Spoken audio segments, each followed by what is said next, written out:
بسم الله الرحمن الرحيم الحمد لله الذي أرسل رسوله بالهدى ودين الحق ليظهره على الدين كله ولو كره المشركون ومن على المؤمنين إذ بعث فيهم رسولا من أنفسهم فهدى إلى سبيل الرشاد وجاهد في الله حق جهاده وصلوات الله وسلام عليه وعلى آله وصحبه أجمعين. السلام عليكم ورحمة الله وبركاته. Ahlan wa sahlan bikum dans cette 78e rencontre des leçons à tirer de la vie du meilleur des hommes. As'alullah tabaraka wa ta'ala an yubarika lana ala ma manna alayna min an-ni'ami al-zahira wal-batina. Nous sommes toujours entre la bataille de Uhud et la grande bataille d'Al-Ahzab des coalisés. Sachez que les croyants étaient toujours dans une tristesse due à la perte de leurs hommes lors de la bataille de Uhud. En l'occurrence, parmi les meilleurs d'entre eux qui ont péri ce jour-là, l'oncle du prophète sallallahu alayhi wa sallam, Hamza, radiallahu anhu. Et nous allons aujourd'hui évoquer une tristesse qui est venue se rajouter à la tristesse des compagnons. Lorsque le prophète sallallahu alayhi wa sallam envoya un escadron composé de 10 hommes pour s'informer des nouvelles ruses de l'ennemi et prendre les informations. Le chef de cet escadron était Asib ibn Thabit al-Ansari radiallahu anhu. Et lorsque cette délégation, cet escadron est arrivé dans un lieu qui s'appelle Had'a, entre la Mecque et Usfan, un village voisin s'est aperçu de leur présence. Et ils faisaient partie de la tribu des Banu Lahyan. Ils se sont donc dirigés vers les musulmans avec 100 soldats. Ils les ont encerclés. Et les musulmans, quant à eux, étaient seulement 10. Et lorsque les musulmans ont vu qu'ils étaient encerclés par ces hommes, ils se sont réfugiés dans un lieu. Et c'est là que les mécréants, voyant les musulmans dans cette position de faiblesse, leur ont promis que s'ils descendaient sans opposition, ils leur accorderaient la vie sauve et qu'ils seraient sous leur protection et qu'ils ne tueraient personne d'entre eux. Et c'est là que Asim ibn Thabit radiallahu anhu a pris la parole et il a dit « Wallah, je ne descendrai jamais pour être sous la protection d'un mécréant. » Il est donc descendu et il s'est battu vaillamment jusqu'à être tué. Quant au reste, les 9 autres ont emboîté le pas les uns après les autres. 6 autres sont descendus. Ils ont combattu jusqu'à être tués à leur tour. Il restait donc 3 hommes. Ubayb wa Zayd ibn Dithinna wa Abdallah ibn Tariq. Radiallahu anhum. Et on se doit de mémoriser leurs noms. Car ils nous ont montré l'exemplarité même de l'expression de la foi. Et c'était des hommes. Ils sont donc descendus sous la protection de ces mécréants, qui leur avaient promis de ne pas leur faire de mal. Et en descendant, c'est là que Zayd, radiallahu anhu, et Khubayb, à peine descendus et arrivés devant les mécréants les ont pris de force, les ont enchaînés, alors qu'ils leur avaient promis qu'ils n'allaient pas leur faire de mal, et qu'ils n'allaient pas faire cela. Donc ils ont trahi leur engagement.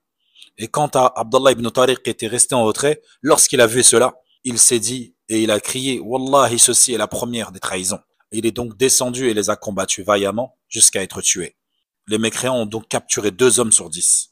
Ils ont pris Khubayb et ils ont pris Zayd ibn Dithinna. En ce qui concerne Khubayb, il a été vendu à Harith ibn Amir, car son père avait été tué lors de la bataille de Badr. Et quant à Zayd ibn Dithinna, radiallahu anhu, il a été vendu à Safwan ibn Umayya, également dû à son père Umayya ibn Khalaf qui avait été tué lors de la bataille de Badr. Et nous allons évoquer ce qui s'est passé avec ces 2 compagnons du prophète Ridwanullahi alayhim ajma'in wa sallallahu alayhi wa sallam. Quant à Khubayb, ils l'ont capturé. Ils l'ont préparé pour l'exécuter. Ils l'ont enfermé dans un endroit et il y avait une femme qui devait monter la garde et le surveiller. Et un jour, il dit à cette femme, accorde-moi un rasoir. Et cette femme, le voyant dans cette position de faiblesse, elle s'est dit, elle pouvait lui accorder ses dernières volontés. Peut-être qu'il voulait se donner la mort. Et lorsque elle lui a donné ce rasoir, la femme s'est absentée, en oubliant ou en laissant son enfant dans la pièce. Un petit enfant qui marchait encore à 4 pattes. Et ça a été une erreur de sa part. Car lorsqu'elle est revenue, son enfant qui avait traîné au sol à 4 pattes arriva entre les bras de Khubayb. Et il s'est assis sur Khubayb. Et Khubayb était avec l'enfant. Il avait son enfant dans la main gauche et le rasoir dans la main droite. Et elle paniqua. Elle le regarda et elle était persuadée que c'était une occasion en or pour lui de pouvoir imposer sa volonté et prendre le dessus sur elle pour avoir sa liberté. Mais cette femme ne savait pas que le prophète sallallahu alayhi wa sallam avait éduqué ces hommes et il a interdit aux croyants d'enlever une âme sans raison valable. Plus que cela, de tuer tout enfant, que ça soit en guerre ou pas, il est strictement interdit de faire cela. Et Khubayb, radiallahu anhu, a vu dans les yeux de cette femme la peur et il lui a posé la question: as-tu peur pour ton enfant? Elle lui a dit: Wallahi na'am, comment ne pourrais-je pas avoir peur pour mon enfant? Et c'est là que Khubayb radiallahu anhu la regarda et il lui dit: Wallahi, ne t'inquiète pas, je ne lui ferai aucun mal. Et c'est comme cela que nous devons nous comporter, même dans cette situation, alors qu'il va être sur le point d'être exécuté. Et il peut prendre un avantage, il ne dévie pas des enseignements de notre prophète bien-aimé, salawatullahi wa salamun alayhi. Il va être exécuté sur une place publique. Il pourrait s'échapper en menaçant cette femme. Et pourtant, il lui annonce et il lui dit qu'il ne va pas faire de mal à son enfant. Et il est rapporté que cette femme ne cessait de dire plus tard qu'elle n'avait jamais vu un homme aussi noble que Khubayb, radiallahu anhu. Et elle disait: Wallahi, je rentrais dans la pièce où se trouvait Khubayb, radiallahu anhu, et il y avait des grappes de raisins, alors qu'à la Mecque, il n'y avait pas de raisins. Et il n'y avait pas de fruits. Et ceci fait partie des karamat, des miracles qu'Allah a accordés à certains de ses serviteurs. Et donc, ils l'ont préparé pour l'exécuter. Et lorsqu'ils l'ont emmené vers la place publique, Khubayb, radiallahu anhu, a dit aux hommes: certes, vous allez me tuer. Permettez-moi donc d'effectuer 2 unités de prière. Et là, on voit l'importance de la prière dans le cœur des compagnons, ridwanullahi alayhim ajma'in. Et ceci nous montre que c'est le secret de leur force, la force de leur foi. Et c'est également le secret de leur maintien sur cette belle religion. Ni lors d'une bataille, ils ne délaissaient la prière. Ni quelques instants avant d'être exécutés sur une place publique, ils n'abandonnaient la prière. Imaginez-vous, mettons-nous à sa place. Il sait qu'il va être exécuté. La seule chose qu'il désire et qui pourrait lui permettre de s'apaiser, c'est d'effectuer la prière. Alors qu'aujourd'hui, on est en sécurité, le ventre bien rempli, en pleine santé. Et seulement parce qu'on est fatigué, ou parce qu'on est au travail, ou parce que ceci ou cela, on est prêt à délaisser la prière. Ou à les regrouper toutes à l'heure du Isha. Wa iyadhu billah, à la sortir de son heure. Wallahi, la mort, c'est pas une chose évidente. Le fait qu'on va tous mourir, c'est une vérité. On sait tous qu'on va mourir.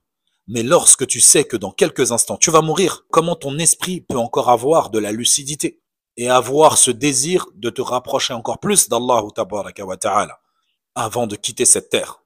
Voyez vous-même, Moussa alayhi salam, qu'est-ce qu'il dit dans le Coran? Il dit: Fafarartu minkum lamma khiftukum. Je me suis enfui de vous lorsque j'ai eu peur de vous. Et subhanallah, j'ai eu personnellement l'occasion en Arabie Saoudite de rencontrer un militaire il y a quelques années de ça, et qui assistait aux exécutions. Il m'a dit: Wallahi, je n'ai jamais vu un homme, au moment d'être exécuté, de réussir à tenir debout. Il devient fou. Et effectivement, Naam, quand tu sais que tu es sur le point de mourir, tu deviens fou. Ta mort, elle est face à toi. Tu sais que tu vas être exécuté. Tu te fais pipi dessus, tu vomis, tu t'évanouis, tu ne tiens plus sur tes jambes. Et subhanallah, Khubayb, radiallahu anhu, il a la force, quant à lui, de parler et de demander à revenir vers Allah Azza wa Jal en prière. Rajoutez à cela, quand Khubayb radiallahu anhu a effectué ces 2 unités de prière, il les a faites légères.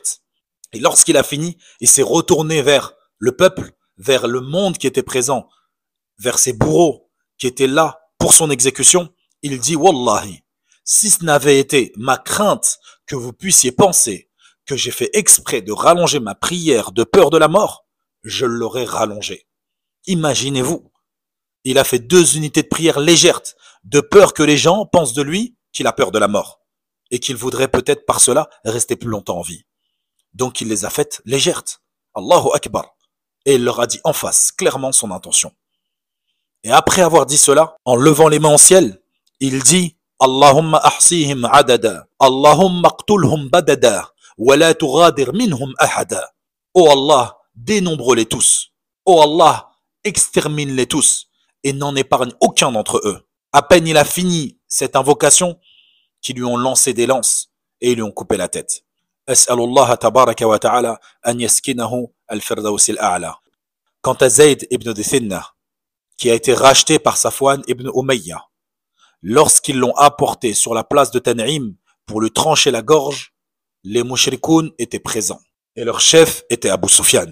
Et Abu Sufyan, il s'est approché de Zayd, radiyallahu anhuma. Car Abu Sufyan était encore mécréant à cette époque-là, mais s'est converti avant la conquête de la Mecque. Abu Sufyan, il s'est approché de lui. Il lui dit, avant que nous t'exécutions, je te demande en Allah, n'aimerais-tu pas être auprès des tiens, en paix, en sécurité, et que Mohammed soit à ta place, et qu'on lui tranche la gorge à ta place? Wallahi, imaginez-vous, c'est une question que tout homme, à ce moment-là, son cerveau, il est plus présent. Il sait qu'il va être exécuté, il devient fou. Et il y a de fortes chances qu'ils disent, oui, j'aurais préféré cela. Mais les compagnons du prophète sallallahu alayhi wa sallam ne sont pas comme nous. Sa foi s'est renforcée à ce moment-là. Car ils ont vécu sur la ilaha illallah. Ils ont vécu sur Ashhadu anna Muhammad Rasulullah. Donc il sait très bien que s'il vit, il vit sous l'obéissance d'Allah. Sur la foi. Et s'il meurt, ils iront vers les délices du paradis qu'Allah leur a préparé. Donc Abu Sufyan, lorsqu'il lui dit cela, n'aimerais-tu pas être en sécurité, en paix, chez toi, et que Mohammed soit à ta place? Zayd le regarde et lui dit, Wallahi, je n'aurais pu accepter ou espérer être chez moi en paix, riche et bien portant, et que Mohammed ne soit touché, ne serait-ce que par une épine. Alors comment pourrais-je être satisfait que sa tête soit coupée? Et c'est là que Abu Sufyan a dit cette parole connue. Wallahi, ma ra'ayna ahadan yuhibbu ahadan ka hubbi ashabi Muhammadin li Muhammadin sallallahu alayhi wa sallam. Par Allah, nous n'avons jamais vu une personne en aimer une autre comme les compagnons aimaient Mohammed. Subhanallah. Et c'est cela la véritable mise en pratique du verset de l'examen dans lequel Allah Azza wa Jalla nous dit Qul in kuntum tuhibbuna Allah fattabi'uni yuhibbukum Allah. Car na'am, tout le monde prétend aimer le prophète sallallahu alayhi wa sallam. Allah il te dit, il te teste. Si vous prétendez aimer Allah, suivez le prophète, suivez sa sunna, mettez en application ses injonctions, délaissez ses interdits. Na'am, on a tous cette prétention. Mais cette prétention, elle doit avoir des signes, des preuves. C'est bien beau de dire j'aime le prophète, j'aime le prophète. Mais qu'est-ce que tu apportes?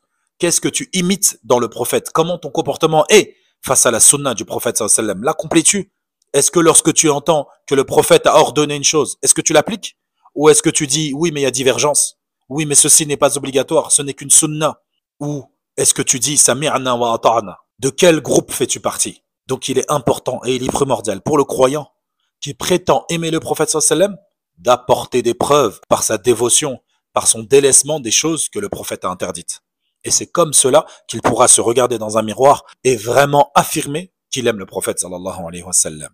فنكتفي بهذا القدر وهذا الذي تيسر لنا في هذا اللقاء وأسأل الله العلي الكريم رب العرش العظيم أن يجعلنا وإياكم من الهداة المهتدين والسلام عليكم ورحمة الله وبركاته.